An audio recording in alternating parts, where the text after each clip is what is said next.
Hello. I'm going to have to turn up my sound. It is 10:29 p.m.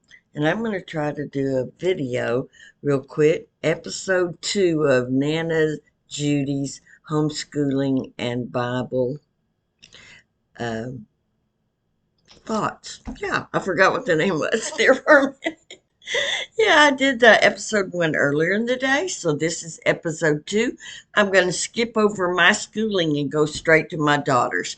After I got to talk fast because they don't allow me 15 minutes. After 12 years of marriage, we finally had a baby. We had a sweetest little girl, looked just like Shirley Temple. Everywhere we went, people wanted to see this little girl with the ringlets. And she started walking at 9 months. At her first birthday party, she went around the room and told every single person, "Thank you for the doll, Mrs. So and so. Thank you for this." We have a video of it. We thought that was normal. We didn't know that that meant she was gifted and talented. Um, when she was 5, my brother told her her tooth was sticking out, and she said, "Yes, the dentist said it would fall out on of its own if I would wiggle it back and forth." So I left it fourth this time. She was just adorable. She did ballet, tap, uh, all the dances, jazz. She went up on toe way early. She was always interested in fine arts. So Lois in the traveling choir in public school, tried out for every play. But she was also so smart.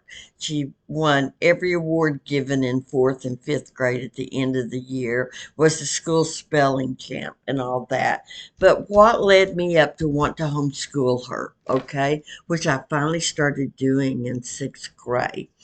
Well, the year she started kindergarten, when she was 5, I had the third baby. I had one under 2 and a brand new baby. I got sick. My lung collapsed. Everybody in our family in that year ended up in the hospital except my husband, my daughter, and my mom. And so I did not keep up with what was going on in kindergarten. And I got a letter at the end of school, in May, that the teacher needed to conference with me. And I started worrying what had happened. Did my daughter get in trouble? Did she pick on somebody? Was it? So when I get to the meeting, I'm just really nervous. And the teacher said, we did the metropolitan reading test way back in the winter before Christmas. And she had a morning class and an afternoon class. And my daughter, trying to remember if she was the morning or afternoon. Uh, I think she was afternoon, but I can't remember. I've had 3 children in that split type of kindergarten, and it's been 30 years ago, so I don't remember which one it was. But anyway, she said, and so I am required to conference with every parent. So that'd be like 60 parents. And she said, so I started with the children that needed the most help. And so you're my last conference of the year. And the only thing I can say is Tara made 100. She's been reading all year long. She has no problem. She made the gifted and talented uh, uh, designation or class, whatever you wanted to say. So good kindergarten. Started first grade. Luckily, she had a lady I played tennis with before I had children twice a week.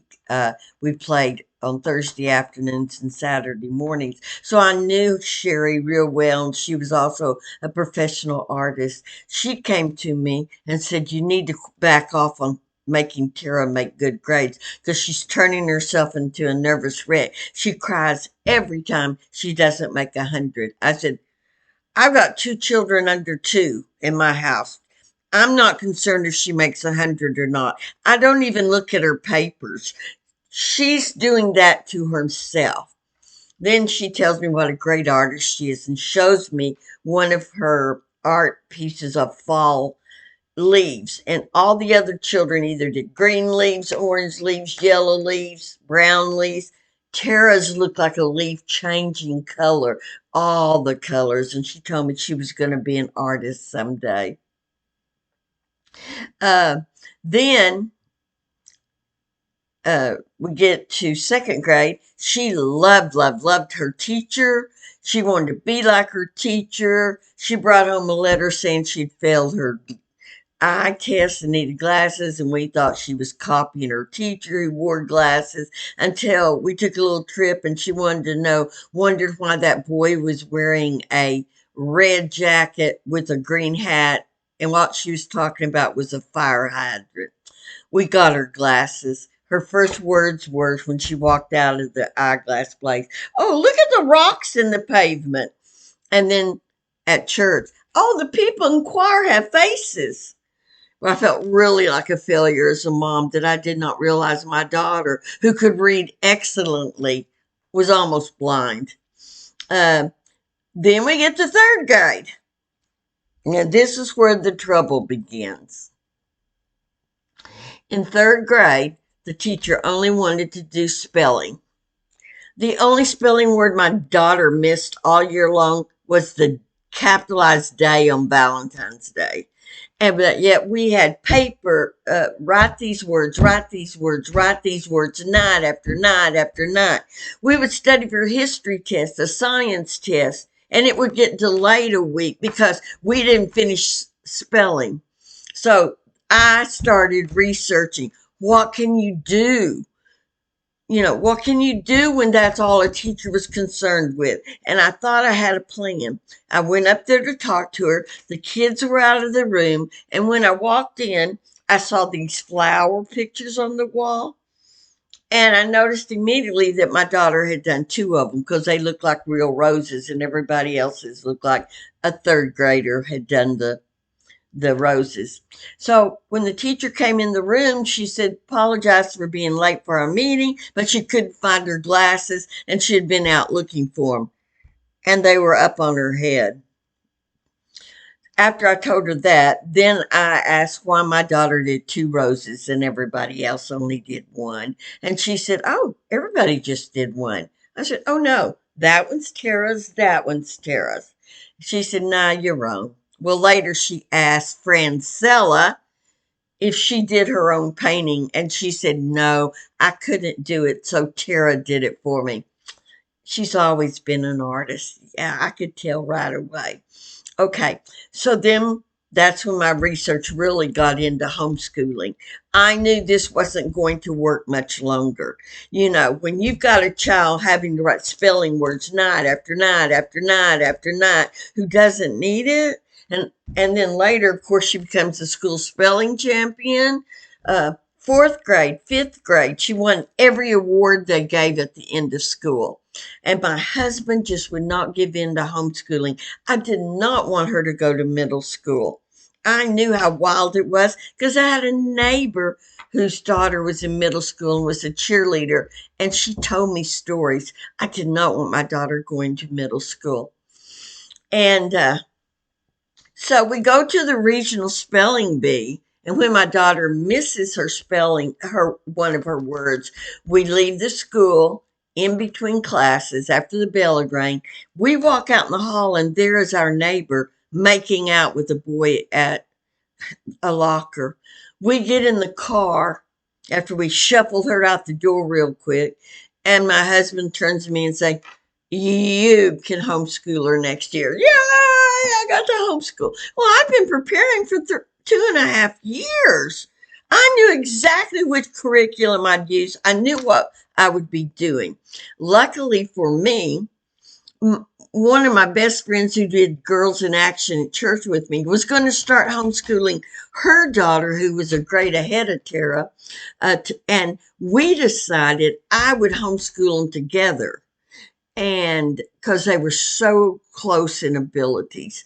And then on Wednesdays, this lady who was a nurse and her husband was a doctor would do science with a whole bunch of homeschoolers we had met that had a group called the Panhandle Homeschool Association.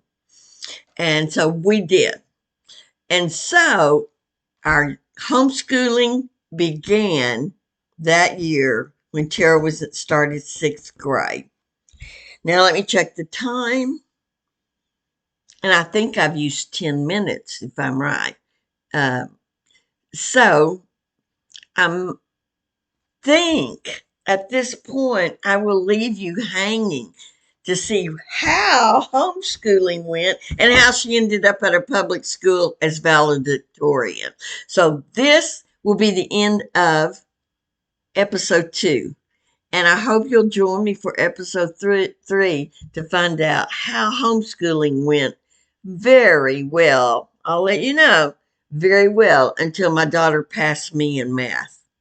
That's when she went to school. But I have lots of wonderful stories about homeschooling and the people we met and how it changed my life. I became a coach and just awesome things during homeschool. And well, I still had 2 little boys that stayed in public school. Okay, so see you next time.